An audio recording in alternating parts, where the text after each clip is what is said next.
कृपा किससे प्राप्त होती है? कृपा कहां से मिलती है भैया? कृपा का मूल जो खजाना है, कृपा का जो मूल स्रोत है, वे श्री सद्गुरुदेव भगवान है। इसलिए गुरु कृपा के बिना भगवत प्राप्ति संभव नहीं। इसी को भगवान वेद ने कहा, आचार्यवान पुरुषो वेद। गुरु निष्ठा, आचार्य निष्ठा जिसमें नहीं है, वो चाहे जितने कठोर साधन कर ले, भगवान की प्राप्ति उसके लिए बहुत कठिन है। दूर कहां खोजने जाओगे? पूज्य पाद प्रातः स्मरणीय श्री पंडित जी महाराज, दान घाटी वाले पूज्य बाबा महाराज, अपने सद्गुरुदेव भगवान श्री उड़िया बाबा में कैसी अगाध निष्ठा थी उनकी। उदाहरण खोजने पर कोई दूसरा मिलेगा? हम लोग यहां से बोलते हैं गुरु साक्षात परब्रह्म, पर पूज्य श्री पंडित जी महाराज ने उड़िया बाबा जी को साक्षात परब्रह्म माना। भगवत चरणामृत पीछे लिया, गुरुदेव का चरणामृत पहले लेने का नियम रखा। नित्य गुरुदेव का चरणामृत, नित्य गुरुदेव का आधरामृत।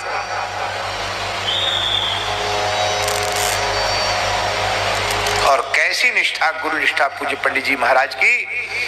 उस गुरु निष्ठा का प्रभाव यह हुआ कि उड़िया बाबा यमुना जी में स्नान करने के लिए गए और पंडित जी कमंडल और उनका अचला लेकर के गए। तट पे खड़े हैं, उड़िया बाबा जल में प्रविष्ट हैं और स्नान कर रहे हैं। उनके साथ जो ब्रह्मचारी संत हैं वहां खेलने लग गए। बाबा भी जल उलीच रहे हैं और वो उनके साथ जो लोग हैं वो भी जल उलीच रहे हैं जमुना जी का। दूसरों कोई हो तो पंडित जी की जगह तो सोचते लो, हम तो इन्हें इतना बड़ा महात्मा मानते हैं, और इनमें तनिक भी गंभीरता नहीं है। और ये इनके साथ रहने वाले लोग कितने उद्दंड हैं, बताओ, महाराज जी के ऊपर ही पानी उलीच रहे हैं। दोष दृष्टि वाला व्यक्ति यही सोचता है। पर इस लीला को देखकर पंडित जी के नेत्रों से सुधार बहने लगी। हा हा हा, ठाकुर जी कैसे खेल रहे हैं यमुना जी के जल में, हैं? ये श्री कृष्ण हैं, ये श्री कृष्ण के सखा हैं। ये भाव आया क्योंकि गुरु साक्षात परब्रह्म। पंडित जी के मन में उस समय भाव आया कि साक्षात श्री कृष्ण खड़े हैं और मध्य में खड़े हैं जमुना जी में, और चारों ओर उनके सखा जल क्रीड़ा कर रहे हैं। इस भाव के मन में आते ही उड़िया बाबा के स्थान पर साक्षात श्री कृष्ण और वो संत मंडली के स्थान पर साक्षात सुबल तोक श्रीराम आदि ठाकुर जी के सखा।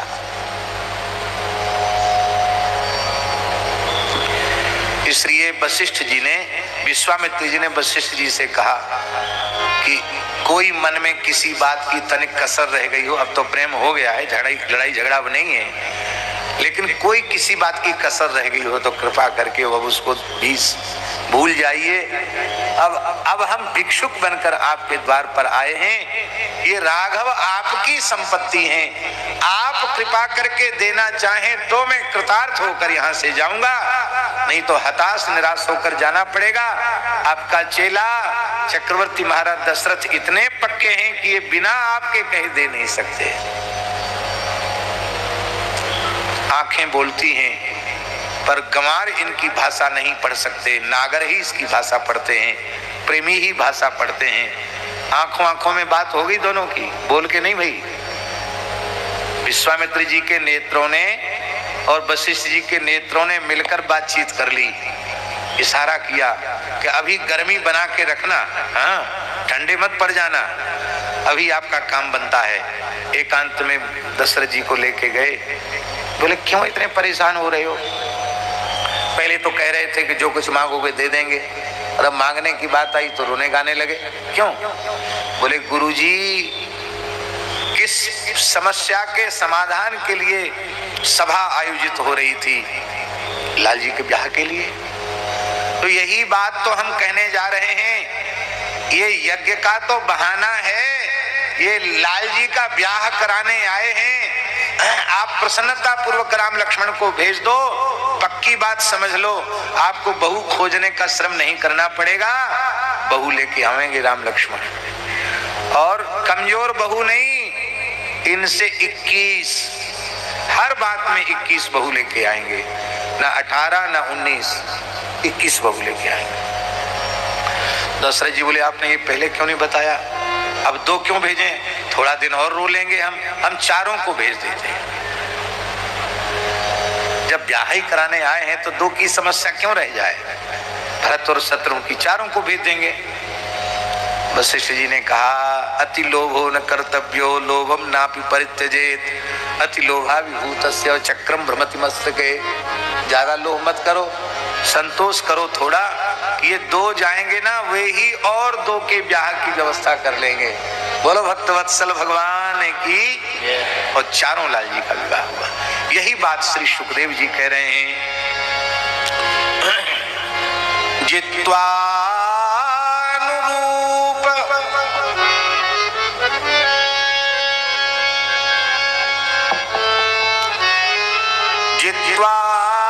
जित्वानुरूप गुणशील वयोंग रूपा सीता विधाम श्रियमुरस्य विलब्धमाना। एक बाल लीला की बात सुना दें, क्या करें, बार बार मन में आ रही है तो कह देते हैं, बहुत संक्षेप में कहेंगे। श्री राम जी चक्रवर्ती महाराज दशरथ के महल में मणिमय प्रांगण है, मणियों से जटित प्रांगण है, खेल खिलौना चारों ओर रखे हैं। और श्री लाल जी अभी चलना नहीं सीखे, पैया पैया गुटरुवन चलते हैं, गुटरुन राम जी चलते हैं। बड़ी अद्भुत झांकी है, नील कमल और नील मणि दोनों ही विलज्जित हो रही श्री रघुनाथ जी की अंग कांति के आगे। और मणिमय जो फर्श है उसमें श्री रघुनाथ जी के श्रीअंग की वह दिव्य कांति प्रतिबिंबित हो रही है। लाल लाल छोटे छोटे करतल हैं, लाल लाल लाल चरणतल है। ऐसी अद्भुत झांकी हो रही है जैसे लगता है कोई नील कमल की सेज हो और उसके लाल कमल के और पाए बने हों और उस पालकी पर लाल जी झूल रहे हो, ऐसी शोभा हो रही है। संपूर्ण श्रीअंग प्रतिबिंबित हो रहा है मणिमय फर्श में।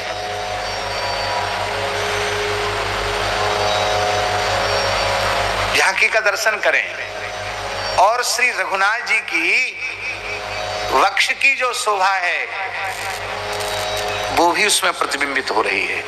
तो वक्षस्थल में जो श्रीवत्स की रेखा है, श्रीवत्स का चिन्ह है, जो साक्षात भगवती महालक्ष्मी ही है, श्री जानकी जी ही है, तो श्रीवत्स का जो चिन्ह है वो भी प्रतिबिंबित हो रहा है। तो नीला नीला श्रीअंग और उसमें प्रतप्त स्वर्ण की कांति को लज्जित करने वाला जो श्रीवत्स के चिन्ह का प्रतिबिंब है, उसको देखकर श्री रामभद्र जी को कौतुक होता है। ये क्या है, दिख रहा है ना प्रतिबिंब उसका, तो ये क्या है, तो उसको पकड़ने की कोशिश करते हैं। अब आगे बढ़ना बंद है, बार बार उसको पकड़ने की कोशिश करते हैं।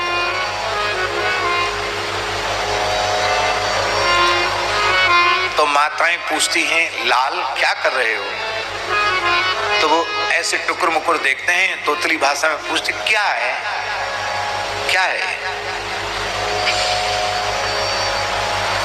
माता कहती तुम्हारे वक्षस्थल पर जो श्रीवत्स का चिन्ह है वही इसमें प्रतिबिंबित हो रहा है। तो ये क्या है, बालक है ना, बार बार पूछते ये क्या है।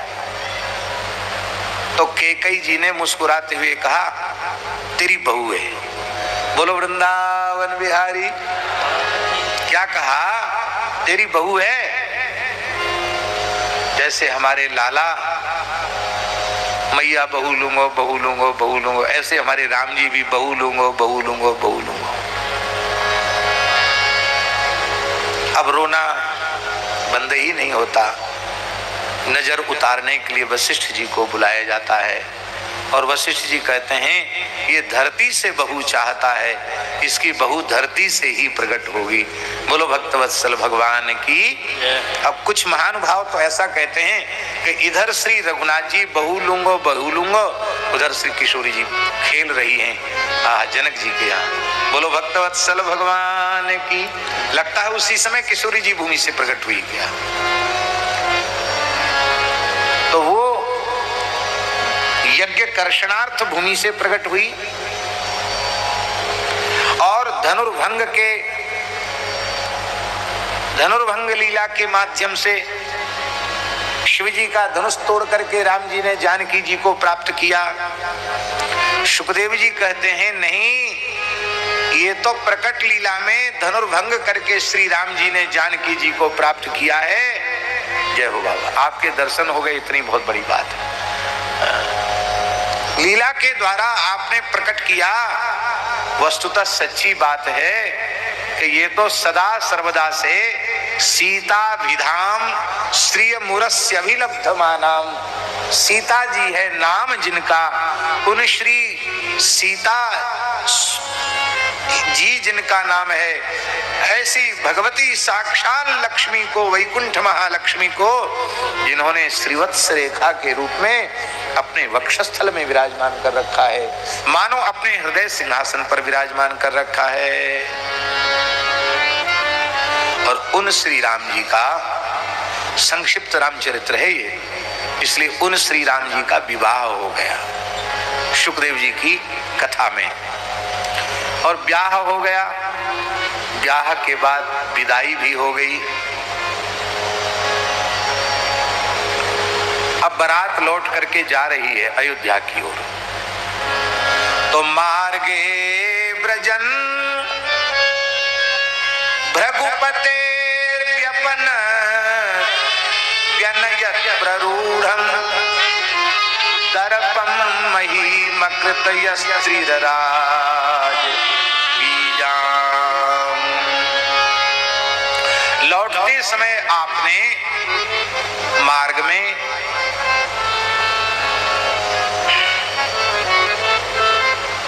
बार धरती को क्षत्रियों से विहीन करने वाले भृगुनंदन भार्गव कुलभूषण भगवान श्री परशुराम जी के दर्प को, उनके अहंकार को दूर किया। श्रीमद् वाल्मीकि रामायण में भी और श्रीमद् भागवत के सारस्वत कल्प की श्री राम जी की लीला में परशुराम जी का मिलन जब लौटकर जा रहे हैं अयोध्या की ओर, तो मार्ग में परशुराम जी का मिलन हो रहा है। श्री रामचरितमानस में गोस्वामी तुलसीदास जी ने धनुर्भंग के तत्काल पश्चात श्री परशुराम जी को बुला लिया।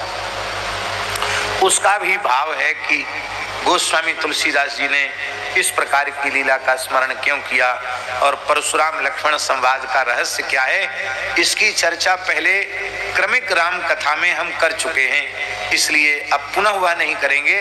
यहाँ तो इतना ही है, मार्गे व्यजन व्रजन भृगुपतेर व्यनयत प्ररूढ़म दर्पम मही मकृत यस्त्रिरराज बीजाम। परशुराम जी जब आए तो आंधी चलने लगी। दिन का समय है महाराज जी, उल्कापात होने लग गया, सूर्य की प्रभा फीकी हो गई, पृथ्वी कांपने लगी, क्योंकि भगवान के आवेश अवतार हैं श्री परशुराम जी महाराज, उनका दिव्य प्रभाव, ये ब्रह्मांड कांपता है उनके प्रभाव से। श्री दशरथ जी बड़े व्याकुल हैं कि मंगल का समय है, बारात लौट के जा रही है अयोध्या जी, और ये उत्पात, दैवी उत्पात क्यों?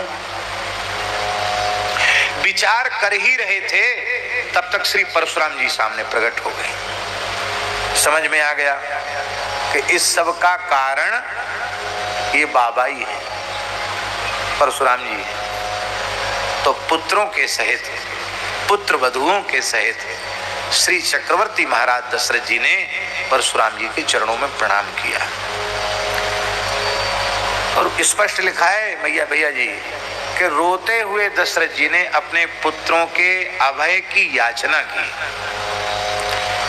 पर श्री परशुराम जी ने उनकी ओर बिल्कुल देखा तक नहीं, उनकी उपेक्षा कर दी। उपेक्षा नहीं, दशरथ जी की घोर उपेक्षा कर दी। आपके पास कोई रोवे घुंघियावे तो कहे हमें बचाए लो, हमें अभय कर दो, और आप उसकी तरफ देखें भी नहीं, उसकी एकदम उपेक्षा कर दें तो कैसा लगेगा। पर दशरथ जी को इसकी परवाह नहीं है कि मैं चक्रवर्ती सम्राट हूं और इस तरह से गिड़गिड़ा रहा हूं, तो उन्हें तो केवल यही अभिष्ट है मेरे रामभद्र का अनिष्ट न हो जाए, अमंगल न हो जाए। तो राम जी के लिए कुछ भी करने के लिए तैयार। पर मेरे पूज्य पिताजी चरणों में पड़े हैं, रो रहे हैं, गिड़गिड़ा रहे हैं, तो ये कैसे महात्मा हैं, ये उनकी ओर तनिक देखते तक नहीं। इस बात से राम जी क्षुब्ध हो गए। आप मूल में देखेंगे वाल्मीकि में, तो राम जी अपने पिता की उपेक्षा से क्षुब्ध हुए। किसी सत्शिष्य के सामने उनके गुरुदेव की उपेक्षा हो या तिरस्कार हो तो गुरुजी भले ही भोले भंडारी हो, उनके चित्त पर कोई प्रभाव ना हो, पर शिष्य के मन में क्लेश होगा कि नहीं। पिता हो, माता हो, आप जिन्हें अपना पूज्य मानते हैं, आपके ही सामने यदि उनका कोई इस प्रकार का तिरस्कार करे या उनकी उपेक्षा करे, तो यदि आप सत्पुत्र होंगे तो आप सहन कर पाएंगे। बड़ा भाई पिता के तुल्य होता है, छोटा भाई आपस में बड़े छोटे चाहे जो खरी खोटी बातचीत कर लेंगे, पर कोई दूसरों बड़े भैया को अपमान करे तो छोटो भैया यदि होएगो तो सहन कर सकेगो। हमारे आंखों के सामने तो ये नहीं हो सकता, मैं सहन नहीं कर सकता। तुम्हें गुस्सा होए, हम पे कछु अपनी गुस्सा उतार लो, भैया ते कछु मत कहो।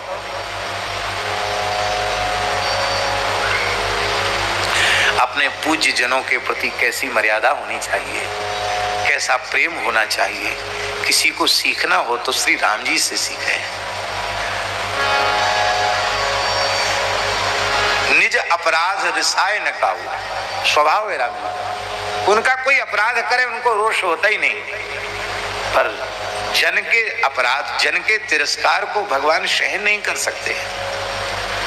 तब श्री राम जी के से जो बातचीत हुई है तो कहा, संवाद हुआ है, और अंत में जो शार्ंग धनुष, भगवान नारायण का जो शार्ंग धनुष है, वो धनुष श्री परशुराम जी ने कहा, राम जी यदि आप इस पर प्रत्यंचा चढ़ा दो तो मैं संतुष्ट होकर चला जाऊंगा, माने मैं समझ लूंगा कि भगवान का अवतार हो चुका है।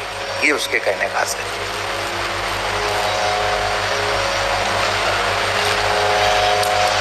वाल्मीकि महर्षि लिखते हैं, राम जी ने जग्राह माने उस धनुष को पकड़ लिया, हस्ताल लघु पराक्रम, लघु पराक्रम, राम जी ने कोई पराक्रम, ऐसे सहज भाव से धनुष को खींच लिया, माने वो दे रहे थे उन्होंने छीन लिया, ऐसा समझ लो।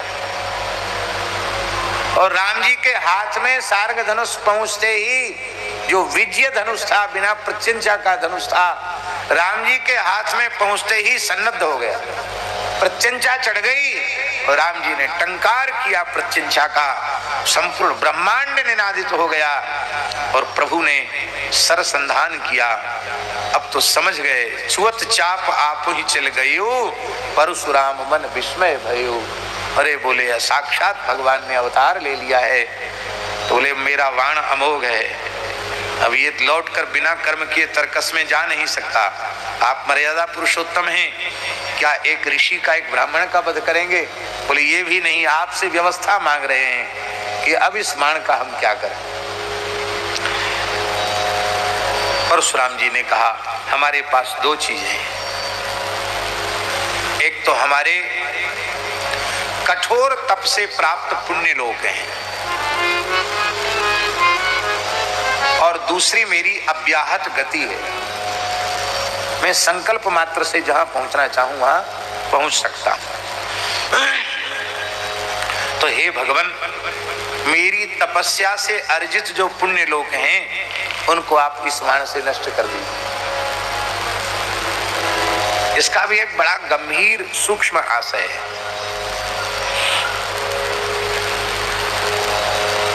हे रघुनाथ, जब तक आपके मुख चंद्र का दर्शन नहीं किया था तब तक इस तप के फल स्वरूप उन पुण्य लोकों में जाकर पुण्य का फल भोगने की अभिलाषा थी, किंतु आपके मुखचंद्र का दर्शन करते ही अब वह पुण्य भोग की लालसा स्पृहा सर्वथा विनष्ट हो चुकी है। इसलिए आप अब उसको भस्म कर दीजिए। आप मिल गए, अब हमें और कुछ नहीं चाहिए। हम आपसे आपको चाहते हैं, कोई लोक लोकांतर या कोई भोग नहीं चाहते हैं। तो समाधान हो गया बाण का, तो वहां समाधान हो गया, बाण वहां चल जाएगा आपका। अमोघ बाण, आपका बाण का अमोघत्व नष्ट नहीं होगा। और दूसरी है महाराज हमारी अव्याहत गति।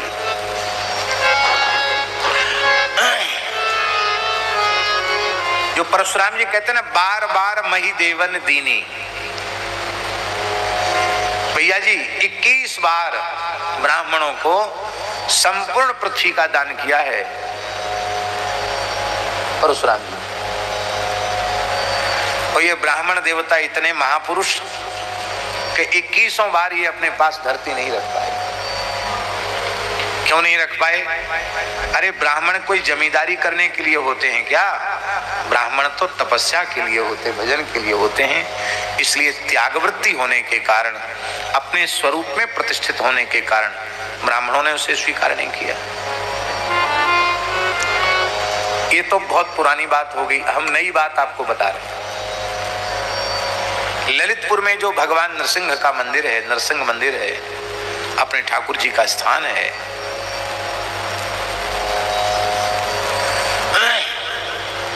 बानपुर के राजा सुमेर सिंह देव ने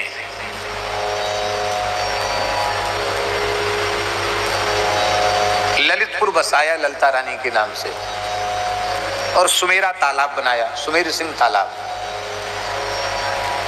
और जो मंदिर अभी जीर्ण शीर्ण हो गया था उसको विसर्जित करके नवीन मंदिर का काम वहां चल रहा है। यद्यपि हमारा मन तो यह था कि इतना प्राचीन मंदिर है, कम से कम 500 वर्ष प्राचीन मंदिर, ये वैसा ही रहे। लेकिन इंजीनियरों को बुलाकर जब दिखाया तो उन्होंने कहा महाराज जी दीवारें भली चौड़ी चौड़ी हैं पर ये एकदम तालाब के तट पर है, उसकी नमी से इसकी दरारें आ गई हैं और चूना अपनी पकड़ खो गया है। इसलिए आप कहीं से भी मरम्मत करोगे तो अब इसकी आयु लगभग पूरी जैसी है। इसलिए पुनर्निर्माण हो तो ज्यादा अच्छा है। तो पुनर्निर्माण मंदिर का चला है। तो ललितपुर नाम का शहर बसाया राजा ने, और ललितपुर का राजा नरसिंह भगवान को नियुक्त किया। नरसिंह भगवान को ही ललितपुर का अधिकार सौंपा। नरसिंह जी राजा हैं ललितपुर के, सारी भूमि नरसिंह भगवान की थी, सारी भूमि। पर संत श्री गोपाल दास जी महाराज, जिन्होंने महारानी को कुष्ठ रहित बनाया था और दोनों को दीक्षा देकर के भगवत भक्त बनाया। मधुकर शाह के पौत्र ही तो थे सुमेर सिंह। मधुकर शाह के पौत्र वीर सिंह जूदेव के लड़के थे, जिनका काल बुंदेलखंड का स्वर्ण युग कहा जाता, उनके पुत्र थे सुमेर सिंह। तो 16वीं सदी की बात हो गई।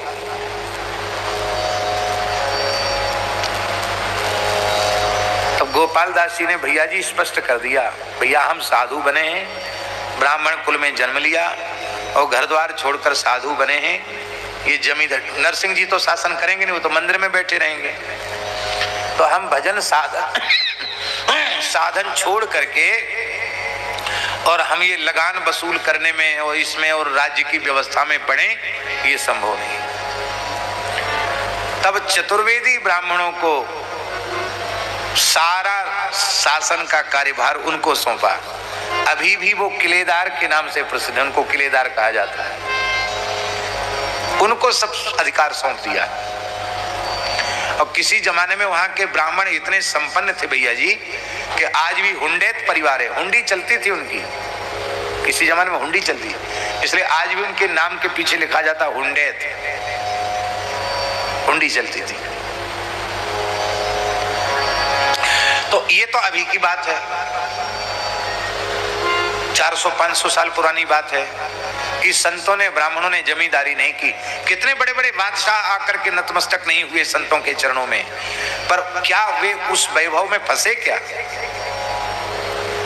तो ये ब्राह्मणों की त्यागवृत्ति, उनकी तपस्या, उनकी निर्लोभता, उनकी अलोलुपता, यही तो उनका स्वरूप है, यही उनका आभूषण है। इसलिए ब्राह्मणों ने धर्मनिष्ठ क्षत्रियों को ही बार बार शासन व्यवस्था सौंप दी। भैया तुम करो, शासन भी करो, गौ ब्राह्मण की रक्षा करो, धर्म की रक्षा करो। तो 21वीं बार इस पृथ्वी का दान परशुराम जी ने कश्यप जी को कर दिया।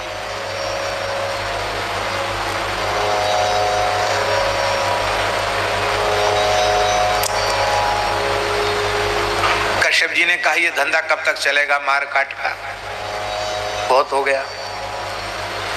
तो कश्यप जी ने कहा देखो परशुराम जी, आपने दान कर दिया धरती का, दान की हुई वस्तु पर आपका अधिकार नहीं है।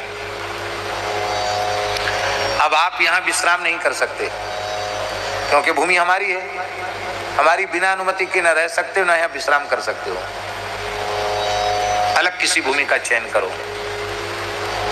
तो ब्रह्म पुराण में स्पष्ट लिखा है कि श्री परशुराम जी महाराज जो आज्ञा कह करके वहां से चले और समुद्र के पास गए हैं और समुद्र से कहा हमको जगह दो, क्योंकि जहां तक समुद्र नहीं है वहां तक तो सब धरती है और वो तो जल में है, समुद्र के बीच में है। तब समुद्र ने महेंद्रगिरी को प्रकट किया है और महेंद्रगिरी को श्री परशुराम जी ने अपना निवास स्थान बनाया है। तो उन्होंने कहा भाई कश्यप जी की आज्ञा से धरती पर तो हम सो ही नहीं सकते, हमको विश्राम के लिए जब भी जाना है तो महेंद्रगिरी ही जाना है, और आप मेरी गति को नष्ट कर देंगे तो मैं कैसे पहुंचूंगा? जो कश्यप जी को दिया हुआ वचन है वो उसका पालन नहीं हो पाएगा, इसलिए मेरी गति को नष्ट न कीजिए, मेरे तप से प्राप्त पुण्य लोकों को नष्ट कर दीजिए। और राम जी ने ऐसा ही किया। आज भी महेंद्रगिरी पर भगवान परशुराम जी विराज रहे हैं, आज भी विराज रहे हैं। महाराज जी तपस्या करने वालों की बात नहीं बोल रहे हम, अभी भी भोले भाले कोल भीलों को भी कई बार परशुराम जी का दर्शन हो जाता है। निश्चल निष्कपट शुद्धात्मा भोले भाले जंगली लोग, उनको भी कई बार परशुराम जी की झलक मिल जाती है। फिर वहां भजन आधन करे, कोई तपस्या करे तो परशुराम जी का अनुग्रह क्यों न प्राप्त होगा। हमारे संज्ञान में एक ऐसे महापुरुष हैं जिन्होंने अपने गुरु जी की आज्ञा से वहां महेंद्रगिरी पर भजन किया और परशुराम जी ने साक्षात दर्शन देकर उन्हें कृतार्थ।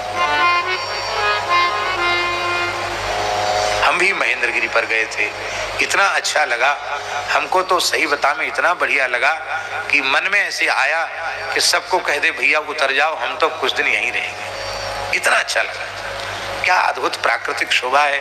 हम जब गए थे तब तो रास्ता ही नहीं था, अब वहाँ के लोग बता रहे हैं कि बहुत अच्छा रास्ता बन गया है और वहाँ जाया जा सकता है। उड़ीसा में है, बरमपुर के आगे महेंद्रगिरी, बड़ी अद्भुत। इधर महेंद्रगिरी है, उधर समुद्र है, आंध्र प्रदेश की सीमा लग जाती है। बोलो श्री परशुराम जी महाराज की जय। आहा, श्री राम जी अयोध्या आ गए और अयोध्या में राम जी का खूब स्वागत हुआ। चारों लली जी के साथ चारों लाल जी का खूब स्वागत सत्कार हुआ और चारों लाल जी और श्री सीता जी, श्री मांडवी जी, श्री उर्मिला जी और श्री शत्रुघ्न, श्री श्रुतकीर्ति जी, ये चारों जनकलली और श्री ठाकुर चारों लाल जी महल में विराजमान हुए। आज थोड़ा विलंब भी हो गया और 8:15 होने वाला है, तो कब तक करेंगे, क्योंकि पूज्य महाराज जी का भी आशीर्वाद अभी हम लोगों को प्राप्त है। आज तो कथा 2.25 घंटे कथा हो ही गई है, पता नहीं चला, लेकिन 2.25 घंटे भगवत चर्चा हो गई। रोज ज्यादा होती थी, आज थोड़ी कम थी रहेगी। और करें, क्योंकि कल फिर दूसरा प्रसंग बदल जाएगा। जाने वाला प्रसंग बदल जाएगा, इसलिए फिर बीच में छोड़ना बड़ा कठिन हो जाएगा। तो ठाकुर जी आ गए। हाँ, तो वो किशोरी जी के सौकुमारी की चर्चा तो हमने कल कर ली। किशोरी जी कितनी सुकुमार हैं कि कमल का पराग भी उनके चरणों में चुभ रहा है। इसलिए पलंग पीठ तज गोद हिंडोरा, सीन दीन पग अवनी कठोरा, इस लीला को गोस्वामी जी ने इस चौपाई के रूप में व्यक्त किया है।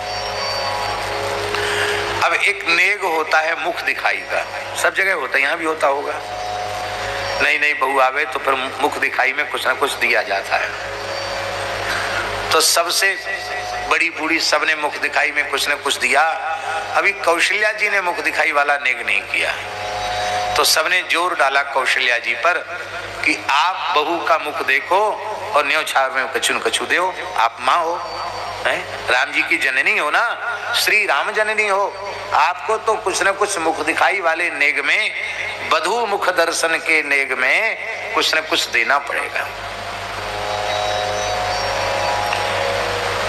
श्री कौशल्याम्बा ने थोड़ा घूंघट ऊपर उठाया, ओढ़नी उठाई और अपनी अत्यंत प्राण प्यारी दुलारी श्री राघव की प्राण प्यारी अपनी लाडली बधू के मुख को देखकर व्याकुल हो गई। बार बार नृसिंह मंत्र का उच्चारण किया, राइनौन उतारा, नजर उतारी, कहीं हमारी भी नजर न लग जाए। अब वो सोचने लगी कि मैं मुख दिखाई में क्या दूं। मैं चक्रवर्ती सम्राट महाराज दशरथ की साम्राज्ञी, ज्येष्ठ साम्राज्ञी अवश्य हूं और सब मेरे ध्यान में। खजाने में कौन कौन से अमूल्य रत्न हैं, मणिमाणिक्य हैं, कौशल्या जी सोच रही है, वे सब मेरे ध्यान में हैं। लेकिन मेरी लली की छवि तो ऐसी बांकी है, ऐसी अनुपम है कि कोई ब्रह्मांड भुवन कोश ब्रह्मांड का कोई रत्न इसके न्योछावर में दिया ही नहीं जा सकता। तो आज चक्रवर्ती महाराज का खजाना भी नगण्य है, शून्य है। आज बहू की मुख छवि रूपी संपत्ति के आगे मैं कंगाल हो गई, मेरे पास कुछ नहीं है, मैं क्या दूं। और कह रही थी बड़ी बूढ़ी, अरे देव खाली मोहड़ो ही देखते देखती रहोगी, कछु न्योछावर करो। श्री कौशल्या जी के मन में आया और तो कोई रत्न नहीं है, मुझे तो मेरा लाल जो मेरी दक्षिण कुक्षी से प्रकट हुआ है, यह नीलमणि श्री राघव, यही मेरे लिए अमूल्य रत्न है। क्यों ना किशोरी जी की मुख दिखाई में अपने लाला को ही न्योछावर कर दूं। श्री कौशल्या जी ने श्री रामभद्र को किशोरी जी की मुख दिखाई में समर्पित कर दिया है। इसलिए ऐसे नहीं है, हमारी किशोरी जी कमजोर नहीं है, राम जी उनकी मुख दिखाई में मिले हैं उनको। बोलो भक्तवत्सल भगवान की जय। बड़ा रसमय भाव।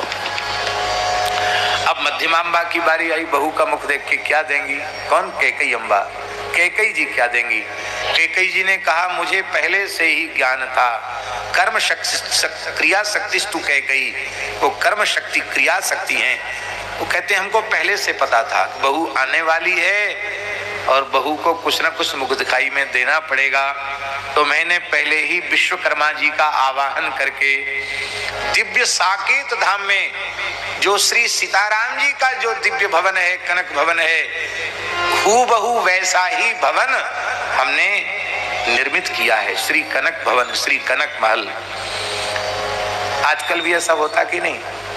मध्यम वर्ग के लोग भी अपने छोरा के ब्याह के पहले एक दो कमरा कम से कम तैयार कर लेते हैं। भैया नई बहू आएगी कहाँ रहेगी, दुल्हा के साथ कहाँ रहेगी, विचार करते हैं कि नहीं? आजकल गृहस्थी लोग भी विचार करते हैं। फिर क्यों ना विचार करें? तो इसलिए नई दुल्हन और नवीन दुल्हा, नित्य नवीन दुल्हा और नित्य नवीन दुल्हन, ये भैया जी युगल सरकारी हैं जो नित्य नवीन दुल्हा दुल्हन है। और तो सब पुराने, इनमें जितने बैठे हैं तमामन ने ब्याह कियो, बताओ कौन नित्य नवीन है दुल्हा और कौन नित्य नवीन दुल्हन है?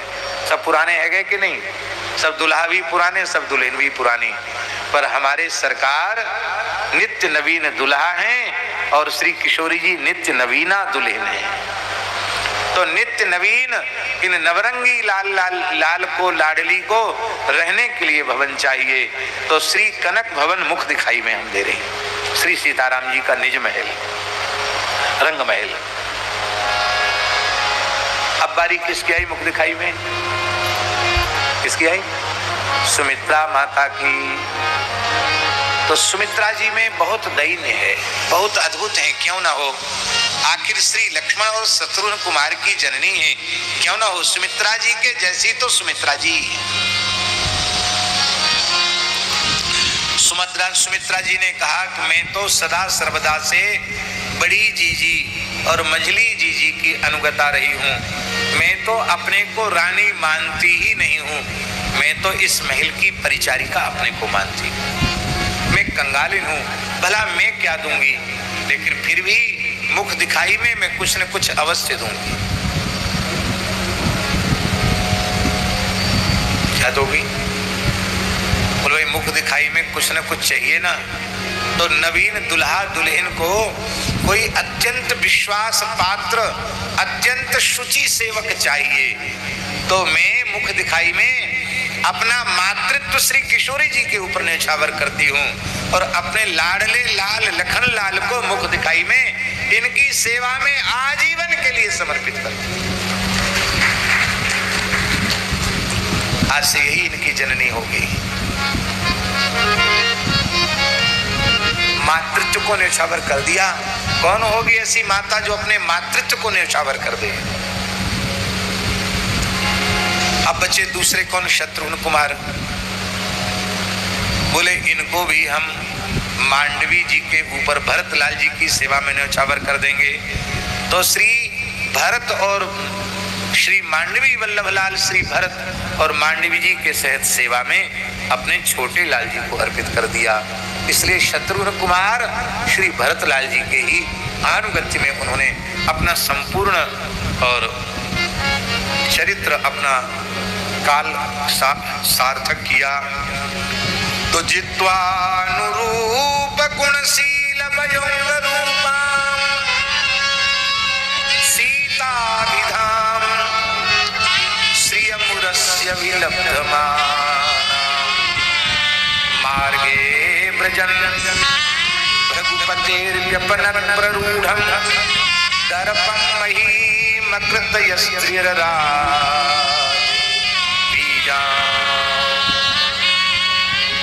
जय जय श्री सीताराम।